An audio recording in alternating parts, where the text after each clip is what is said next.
विपत्तियां, संकट, दुख किसके जीवन में नहीं आते? सबके जीवन में आते हैं। मुश्किलें आती हैं, परेशानियां आती हैं, विपरीत वातावरण बनता है, लेकिन जीने की आस मत छोड़िए।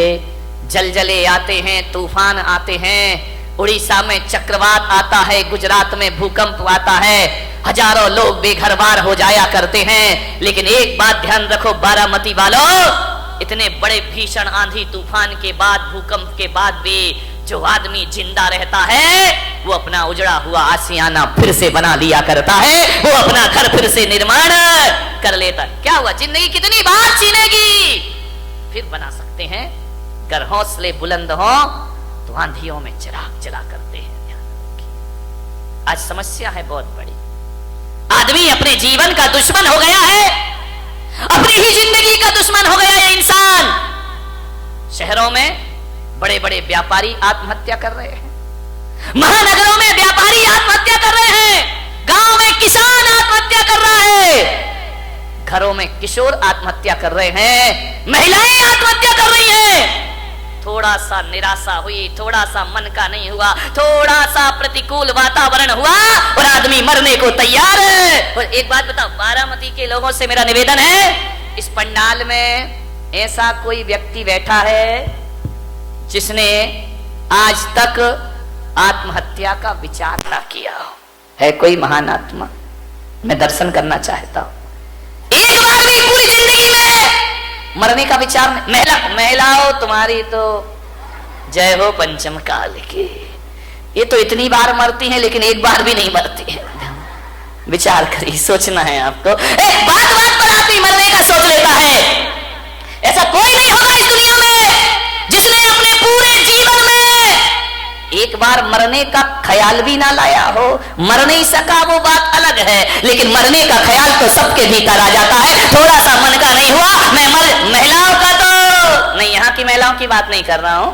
कौन बोला बंबई वालों की कर रहे हो ना? तुम्हारी तो अभी नहीं, आगे जाके विचार करना है आपको। महिलाएं तो हमेशा थोड़े, इनके दो ही हथियार हैं, ध्यान रखना, या मैं मायके चली जाऊंगी या फिर मैं मर जाऊंगी, आत्महत्या कर लूंगी, सुसाइड कर लूंगी, मैं नहीं जीऊंगी, तंग आ गई जिंदगी से। महिलाओं से मैं बात बात पे आत्महत्या के विचार मत बनाइए, मरने के विचार मत बनाइए, ध्यान रखिए, विचार करिए आप। बहुत अशुभ विचार है। भगवान महावीर कहते हैं मरने के विचार भाव हिंसा कहलाया करती है, और भाव हिंसा को द्रव्य हिंसा से भी बड़ा पाप माना जाता है। अरे देही हिंसा उतनी खतरनाक नहीं होती है जितनी वैचारिक, इससे बड़ी क्या हत्या, दूसरों की हत्या करना भगवान महावीर ने पाप कहा है। एक इंद्रिय जीव को भी मारना भगवान महावीर ने पाप कहा है। अरे एक बात याद रखना, मेरे महावीर कहा करते हैं, अरे दूसरों की हत्या करना पाप है, लेकिन अपने आप की हत्या करना महापाप हुआ करता है।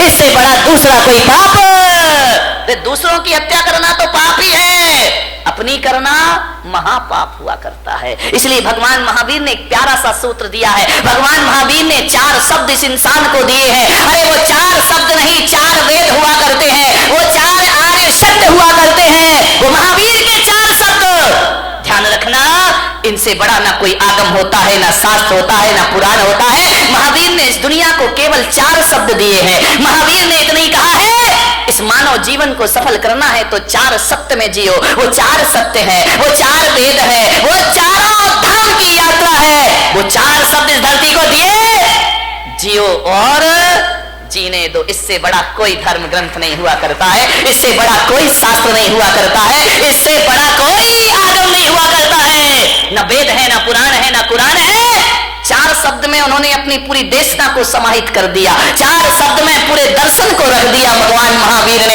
ऐसे दार्शनिक हुए, उन्हें ज्यादा बोलने की जरूरत नहीं पड़ी। भगवान महावीर से पूछा गया कि आप बताइए एक सेंटेंस में धर्म का सार क्या है, तो महावीर ने कहा जियो और जीने दो। ध्यान रखिए, सारी दुनिया समा गई इसमें, सारे ग्रंथ समा गए इसमें। ध्यान रखना, 11 अंग 14 पूर्व का सार समाया है। ये इतना साधारण अक्षर नहीं है, इतने साधारण शब्द नहीं है कि बैनरों पर लिखवा दिए जाएं वो हमारी इतिश्री हो जाए। ध्यान रखिए, जियो और जीने दो। भगवान महावीर ने सबसे पहले कहा है जियो, ध्यान रखना, उसके बाद जीने दो। मैंने कहा ऐसा क्यों कहा है, स्वार्थी क्यों बना दिया कि पहले खुद जियो फिर दूसरों को जीने दो? तो महावीर ने कहा ये स्वार्थ नहीं, ये परमार्थ हुआ करता है। अरे जो आदमी खुद जीना नहीं जानता है वो दूसरों को जीवन दान कहां से दे सकता है? पहले खुद जियो, कैसे जीना है? जब खुद ही नहीं जियोगे तो जीने दो कहां से आ जाएगा जीवन में? ध्यान रखिए, बहुत बड़ा शब्द है ये भगवान महावीर का। धर्मनिरपेक्ष है, सार्वजनिक है, यूनिवर्सल है, हिंदू हो, मुसलमान हो, सिख हो, ईसाई हो। कल एक सांसद महोदय मेरे पास आए, उन्होंने कहा महाराज भगवान महावीर पर कोई ऐसी पुस्तक है जो सरल शब्दों में लिखी गई हो? मैंने कहा पुस्तकें तो बहुत हैं, समझने वाला चाहिए। बोले नहीं, बिल्कुल सरल, बिल्कुल सरल। तो मैंने कहा महावीर को पढ़ने के लिए पोथियों की पढ़ने की जरूरत नहीं हुआ करती है, महावीर को समझने के लिए ग्रंथों की जरूरत नहीं हुआ करती है। मैंने कहा मेरे महावीर का स्वरूप देख लीजिए, इससे बड़ा कोई शास्त्र नहीं हुआ करता है, इससे बड़ा कोई उपदेश नहीं हुआ करता है। और महावीर का यदि सबसे बड़ा कोई ग्रंथ है तो जियो और जीने, इससे बड़ा कोई ग्रंथ नहीं। ध्यान रखना, चाइना हथियारों का आविष्कार कर रहा है, पाकिस्तान अणु बम की धमकी दे रहा है, अमेरिका दादागिरी दिखा रहा है, भारत में भी हथियारों की होड़ लगी है। मालूम है किस लिए? कि अमन चैन की स्थापना हो। लेकिन इन्हें कौन समझाए? मैं पुलक सागर कहता हूं कि विश्व में अमन चैन जब भी आएगा, आज नहीं तो कल, कल नहीं तो परसों, सारी दुनिया को महावीर के झंडे के नीचे आना ही पड़ेगा, महावीर के सिद्धांतों को अपनाना ही पड़ेगा, महावीर के उपदेशों को स्वीकार करना पड़ेगा। यदि चाइना सोच ले जियो और जीने दो, पाकिस्तान सोच ले जियो और जीने दो, भारत सोच ले जियो और जीने दो, तो क्या करोगे हथियारों का मेरे भाई? क्या करोगे इन शस्त्रों का? क्या करेगा आदमी शक्ति संपन्न होकर के? जियो और जीने दो। जैन कुल में पैदा होके इन शब्द की महिमा नहीं समझ में आई, बहुत बड़ी ताकत है। जब घर में झगड़े हो, विवाद हो, लड़ाई हो, एक ही सूत्र अपनाना, जियो और, वहां हमारी समस्या महत्वपूर्ण हो जाती है, सूत्र महत्वपूर्ण नहीं होता है।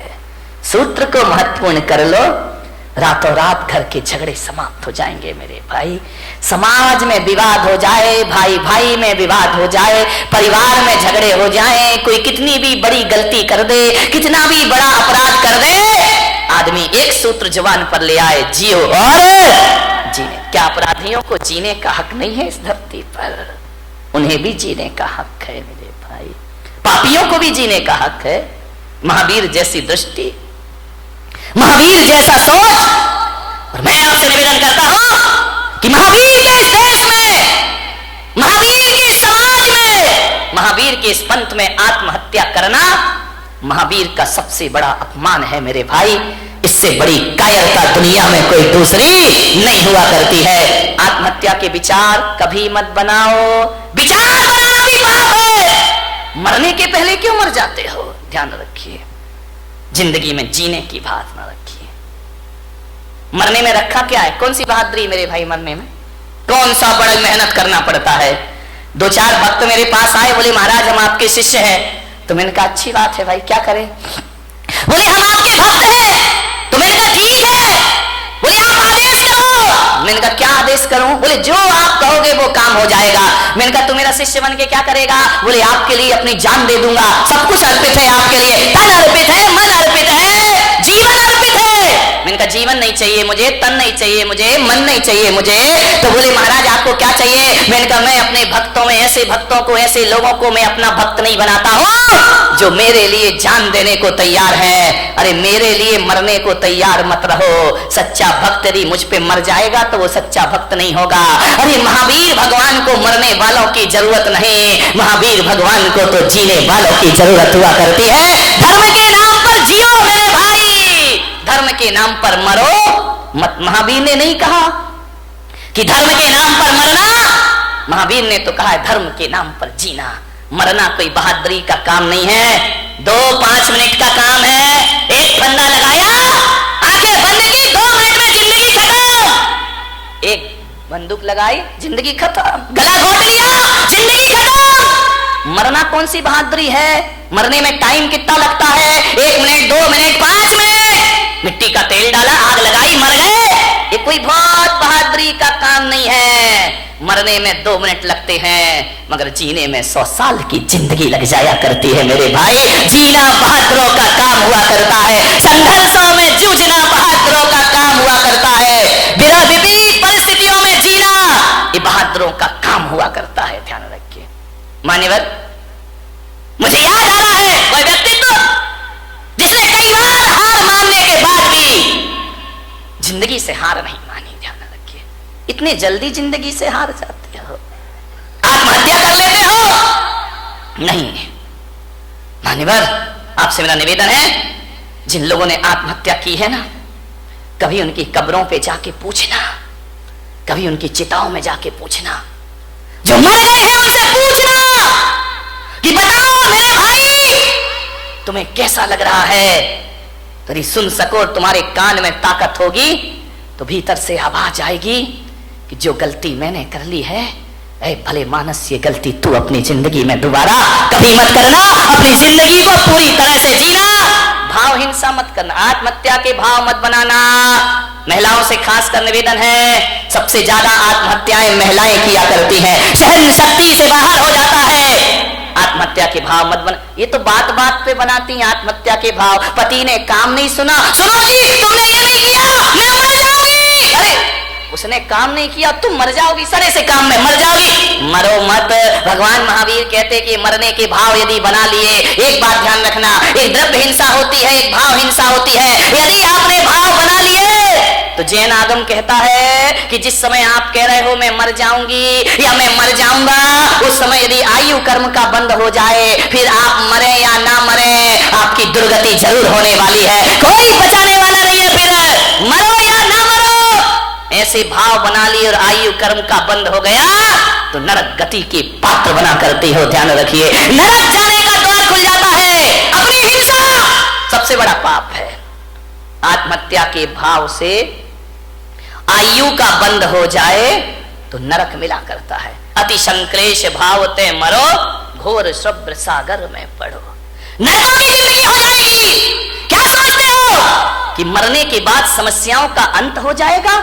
अरे मेरे भाई, आत्महत्या तो खुद एक समस्या हुआ करती है। आत्महत्या से समस्याओं का अंत नहीं हुआ करता है, जीवन का अंत नहीं हुआ करता है। चिताओं के बाद एक जिंदगी फिर जीना है, हमें ध्यान रखिए। से कायरता है, ये ध्यान रखिए। मान्यवर, जितने भी कष्ट आ जाए ना हमारे जीवन में, तो भगवान से मत कहना मेरे कष्ट दूर करो, भगवान से कहना भगवान और जितने कष्ट आना है आ जाए मेरे जीवन में, क्योंकि अभी मैं मनुष्य गति में हूं, मैं हर कष्टों को सहने की ताकत रखता हूं।